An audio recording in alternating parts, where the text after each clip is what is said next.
Smile avec Pierre Garnier ce matin. Et c'est l'heure du journal des médias de Julien Pichenet.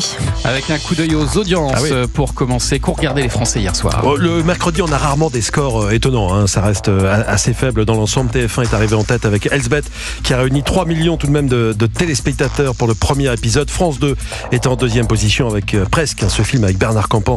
2 200 000 téléspectateurs. Et du côté des talks, la dernière partie de TPMP a été suivie par 2 300 000 téléspectateurs. C'était 70 000 de plus que quotidien. C'était serré, mais c'est TPMP qui a fini en tête tout de même.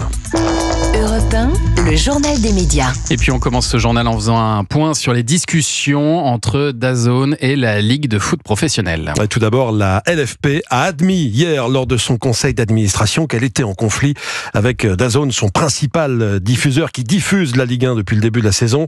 Elle a donc confirmé les informations révélées par le journal L'Équipe. La plateforme britannique reproche à la Ligue de lutter peu efficacement contre le piratage des matchs. On sait que de plus en plus de matchs de foot sont suivis sur des sites illégaux. Elle reproche aussi le manque de coopération de certains clubs pour mettre en valeur le produit Ligue 1 qu'elle vend à ses abonnés.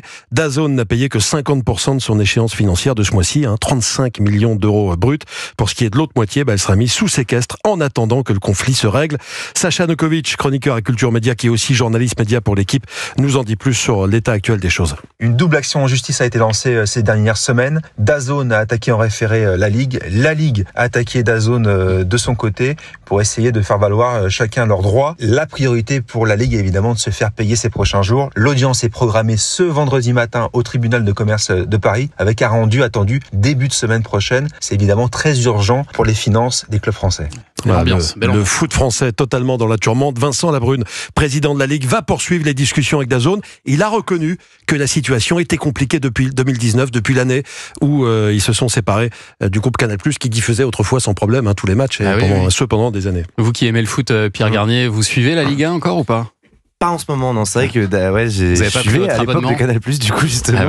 Comme beaucoup de gens. Mais non, je l'ai pas, effectivement. Et puis alors que BFM TV a procédé à plusieurs changements dans sa grille ces dernières semaines, il y a une folle rumeur qui court en ce moment concernant la rentrée prochaine. On ne s'interdit pas d'attirer quelques journalistes confirmés. Ça, c'est ce qu'a confié Fabien Namias, directeur général de BFM TV, à nos confrères de Télérama. Des propos qui, toujours selon le magazine, alimentent la rumeur. La rumeur, Anne-Sophie Lapix, actuelle présentatrice du JT de France 2, pourrait arriver sur la chaîne Info à la rentrée prochaine. Rumeur qui a été confirmée par Télérama hier, mais ça reste au stade de la rumeur pour le moment. On va suivre ça évidemment dans les semaines à venir. Et puis, le nouvel épisode d'Envoyé spécial suscite de vives réactions dans la sphère politique alors qu'il n'a même pas encore été diffusé. Des vives réactions qui font référence à cet extrait où Élise Lucet tease le nouvel épisode d'Envoyé spécial. Écoutez. Vous savez ce que c'est ça? Ce sont des tests de dépistage anti-stupéfiants. Et alors le maire de Grenoble, il propose tout simplement de soumettre tous les députés, tous les sénateurs, tous les ministres à ces tests de dépistage. Qu'est-ce qu'on a fait? On est venu ici, à l'Assemblée nationale, et qu'est-ce qu'on a fait? On a demandé à des députés s'ils étaient OK pour se faire dépister.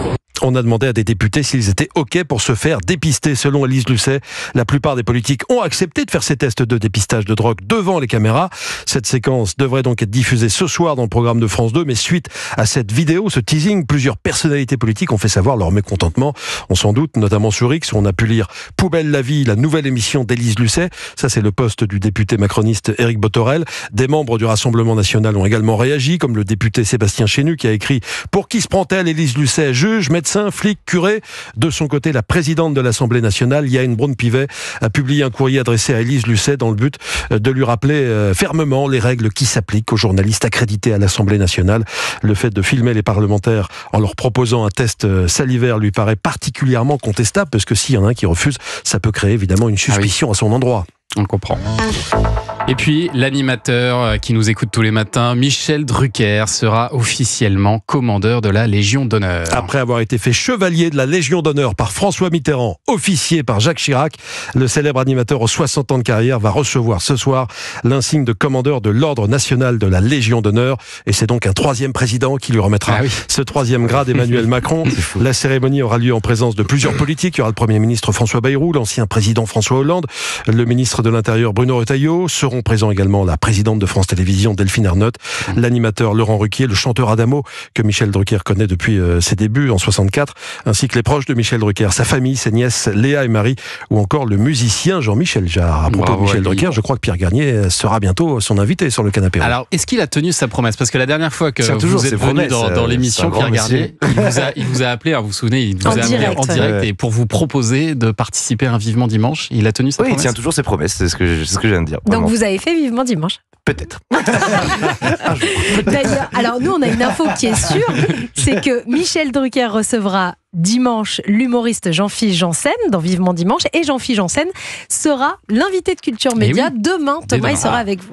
Merci beaucoup Julien pour ce journal des médias dont toutes les infos sont à retrouver dans notre newsletter média, inscription gratuite sur europe1.fr. Et Culture Média continue sur Europe 1 après les infos de 10h. Oui, dans un instant Pierre Garnier, on va dresser votre portrait sonore. J'ai beaucoup... Le Top Jeu Europe 1. Et voilà.